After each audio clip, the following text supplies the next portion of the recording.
Hi this is Monica Bedi J1 channel पे आपको एक बहुत इंपॉर्टेंट बात यहाँ पे मैं डिस्कस करने आई हूँ, क्योंकि बहुत सारे ऐसे बच्चे होते हैं जिनकी तैयारी तो बहुत अच्छे लेवल पे होती है, लेकिन प्रेजेंटेशन स्किल्स लैक करने की वजह से वो अपने मार्क्स गवा देते हैं। ये मैं बिल्कुल नहीं चाहूंगी कि अगर आपको चीजें आती हैं, सिर्फ प्रेजेंटेशन नहीं आती थी, वहां अगर आपके 5 नंबर का भी नुकसान हुआ या 8 नंबर का भी नुकसान हुआ, मुझे लगता है वो एक बहुत बड़ा नुकसान है। इसलिए हम आज एक छोटे से क्रिस्प वीडियो में ये सीख लेते हैं कि हम अपने पेपर को प्रेजेंट कैसे करने वाले हैं। ठीक है, अब आप जिस भी लेवल पे हैं आप उससे ज्यादा ही नंबर लेके आए, कम नहीं लेकर के आए। इस दिशा में मेरा ये एक प्रयास है। ठीक है, तो मैं बढ़ती हूं आगे। ये टॉपर्स की आंसर शीट है, यहाँ कुछ चीजें जो हैं जो देखने लायक हैं उसको आप ध्यान रख के नोट कर लीजिए। आपका बिना टाइम वेस्ट किए मैं तुरंत यहाँ पॉइंट पे आऊंगी। देखिए, इन्होंने सेक्शन को अलग से लिखा हुआ है, मतलब ये सेक्शन ए से ही स्टार्ट कर रहे हैं पेपर को। ठीक है, और सेक्शन ए से स्टार्ट करके प्रॉपर नंबरिंग, सब पार्ट्स की नंबरिंग, जैसे ही सब पार्ट चेंज होता है तो प्रॉपर गैप्स यहाँ मेंटेन्ड है। क्वेश्चन नंबर 2 हेबर प्रोसेस से रिलेटेड पूछा हुआ है, तो पहले हेबर प्रोसेस लिखी हुई है, फिर फर्स्ट पार्ट में रेट ऑफ रिएक्शन, फिर सेकंड पार्ट में, उसके बाद एक लाइन का गैप। ठीक है, उसके बाद जैसे अभी ऑब्वियसली क्वेश्चन नंबर 3 में कोलेरॉश लॉ पूछा होगा,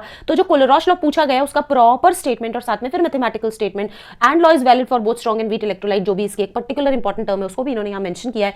फिर एक न्यूमेरिकल एसोसिएटेड है, तो आंसर को हाईलाइट किया गया है। ये सारी चीजें हैं जो देखने वाली हैं बेटा कि किस तरीके से आंसर हाईलाइट करके आप मार्क्स जो है वो ले सकते हैं। ठीक है, फिर इसके बाद जैसे इन्होंने सेक्शन बी स्टार्ट किया, तो सेक्शन बी के अंदर फर्स्ट जो आपका जो भी कोऑर्डिनेशन कॉम्प्लेक्स था उसको हाईलाइट किया। ये नहीं कि डायरेक्ट आंसर लिख दिया, जाहिर सी बात है जरूर पूछा होगा कि इसका आईयूपीएसी नेम बताइए, तो इसने पहले वो कॉम्प्लेक्स बताया है, फिर उसके बाद में आंसर बताया है, और उसके बाद में सेकंड पार्ट को भी देखो लाइन छोड़ करके लिखा है। हाईलाइटिंग बहुत ज्यादा इंपॉर्टेंट है, तो यदि आपके आंसर का एक पर्टिकुलर ऐसा चीज है जो आप बहुत हाईलाइट करना चाहते हैं, which is actually the keyword of the answer, सबसे इंपॉर्टेंट है, तो उसको जरूर अंडरलाइन करिए। जैसे कि एम्बिडेंटेड लिगेंड का खास चीज होती है कि उसमें 2 लिगेटिंग एटम्स होते हैं, 2 डोनर साइट्स होते हैं, but only 1 bond at a time वो बना सकता है। तो दोनों बातों को प्रॉपर्ली अंडरलाइन किया गया है, एग्जाम्पल दिए गए हैं, चाहे पूछे गए हो या ना पूछे गए हो। लॉ के अंदर मैथमेटिकल एक्सप्रेशन दिया है इसने, ठीक है, एग्जाम्पल दिए हैं, तो एग्जाम्पल्स आर वेरी इंपॉर्टेंट। ठीक है, mathematical expression are very important whether they are asked or not, you have to give them. ठीक है, उसके अलावा यहाँ बहुत सारी चीजें देखने को मिलती हैं, जैसे इलेक्ट्रोकेमिस्ट्री का ये सवाल देखिए, यहाँ कॉन्सेंट्रेशन जो भी क्वेश्चन भी दी गई है उसको अलग से इन्होंने खुद के लिए भी वो बेनिफिशियल होता है उसको एक्सप्रेस करना,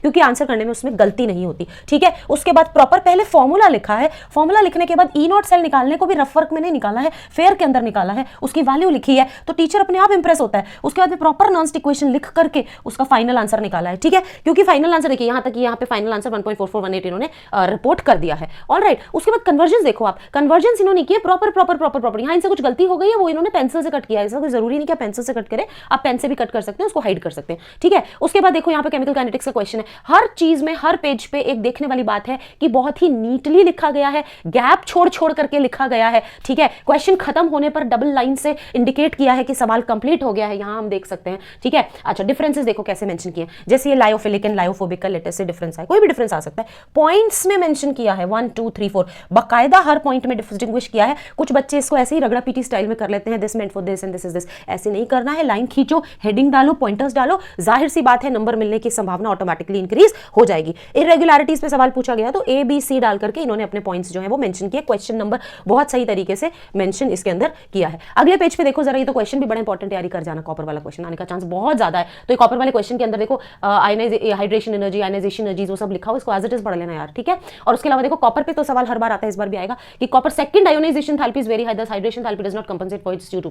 Cu से Cu2+ के बीच का ये सफर पूछा है। रोजेनबर्ग, अब देखो नेम रिएक्शन, बहुत सारे बच्चे बोल रहे हैं नेम रिएक्शन में कैसे करना है, रिएक्शन लिख दें खत्म, नहीं, आप हेडिंग डालो, फिर लिखो ये नेम रिएक्शन किसके काम में आती है। जैसे देखो, method of preparation of aldehydes by reducing acyl halides, कितने बढ़िया तरीके से लिखा है कि मेथड ऑफ प्रिपरेशन किस काम में आती है, वो हेडर डाल दिया, प्रॉपर नेम रिएक्शन लिखा, प्रॉपर लेबल किया, भाई ये एसाइल हैलाइड और ये एल्डिहाइड है। ये कई बच्चे इस लेबलिंग को भी छोड़ देते हैं, ठीक है, वो नहीं छोड़ना, और प्रॉपर रिएजेंट्स लिखे हैं और ब्रैकेट में लिखा है रोजेनबर्ग कैटलिस्ट पॉइजनड। इससे ज्यादा इंफॉर्मेशन क्या देगा कोई, 100 में से 100 नंबर वाली कॉपी है ये। ठीक है, फिर इधर देखिएगा, यहाँ इन्होंने क्रोमिल क्लोराइड लिखा है, उसके बाद में ये देखो स्टेप 1 स्टेप 2 ये सारी चीज भी मेंशन करिए। स्टीफन की हेडिंग डालिए formation of aldehyde from nitrile, मतलब अगर नेम रिएक्शन पे शॉर्ट नोट लिखने आता है तो उसके अंदर ये भी लिखना है कि किस चीज से क्या बनता है इस नेम रिएक्शन में, बस ये थ्योरी हो गई। Formation of benzaldehyde from toluene, Etard क्या बनाता है, बेंजोल्डिहाइड से टोलुइन बनाता है, तो header the formation of benzaldehyde from toluene. अब आप रिएक्शन लिखो, वेल लेबल्ड, आपकी ये रिएक्शन होनी चाहिए, रिएक्टेंट्स के नाम लिखो, प्रोडक्ट्स के नाम लिखो, रिएजेंट्स प्रॉपर्ली लेबल करो। ठीक है, आगे मूव करते हैं। ये देखिए इन्होंने जो इसको कैसे इंडिकेट किया है, जैसे रीजनिंग है तो रीजनिंग को भी प्रॉपर लाइन डाल करके फिर गैप डाल करके किया है। फिर यहाँ पे भी कोई रीजनिंग है ट्रांजिशन मेटल कॉम्प्लेक्सेस की, उसमें भी इंपॉर्टेंट चीज को हाईलाइट किया। तो टीचर क्या होता है, वो सिर्फ इंपॉर्टेंट पढ़ता है, और अगर वो की पॉइंट टीचर को क्लिक हो जाता है वो नंबर दे देता है। तो आप टीचर का टाइम जितना कम वेस्ट करोगे ना कॉपी चेकिंग में, वो आपको उतने ही ज्यादा नंबर देने की संभावना आपकी बढ़ती चली जाएगी। ठीक है, ये देखो increase in effective nuclear charge को अंडरलाइन किया है, अनपेड इलेक्ट्रॉन को अंडरलाइन किया है, बहुत चीजें इसके अंदर जो है वो देखने वाली है। ठीक है, यहाँ भी सेक्शन C पहले ऊपर लिख दिया, प्रॉपर लिख लिखा है, जहां डायग्राम बनाने की जरूरत पड़ी वहां बनाया है। बेसिसिटी ऑर्डर फॉर मीन्स में अब इनसे गलती हुई है तो इन्होंने उसको कट करके ऊपर करेक्ट किया। कटिंग बिल्कुल गंदी तरीके से नहीं की गई है, मतलब जैसे प्रॉपर देखो पेंसिल से लाइन खींच के ऐसे कटिंग की। ये नहीं कि खच्चर खच्चर जैसे अपनी कोई मतलब कुछ सीक्रेट बात लिख दी उस तरीके से खचड़ा पट्टी कर रहे हैं, वो नहीं करना है, ठीक है। नॉर्मल कटिंग करोगे टीचर को दिख जाएगा काटा हुआ है आपने ऊपर लिखा, जरूरी नहीं पेंसिल से काटो, पेन से भी काट सकते हो, इट्स ओके, है ना। देखिए इधर जाके इन्होंने पेन से काटा है, तो ये प्रॉपर रिएक्शन। और हर एक रिएक्शन में आप देख सकते हैं कि इन्होंने लेबलिंग बहुत अच्छी करी है कि नाइट्रोबेंजीन से एनिलीन बन रहा है, 2,4,6 ट्राइब्रोमो एनिलीन बन रहा है, ये सारी चीजें इसके अंदर देखने वाली हैं, ठीक है। तो यहाँ बस मैं आपको ये दिखा रही हूँ कि इस तरीके से आप 100 में से 100 नंबर ला सकते हैं अगर आपकी तैयारी अच्छी है, जो कि मेरे हिसाब से बहुत अच्छी होनी चाहिए, होगी ही,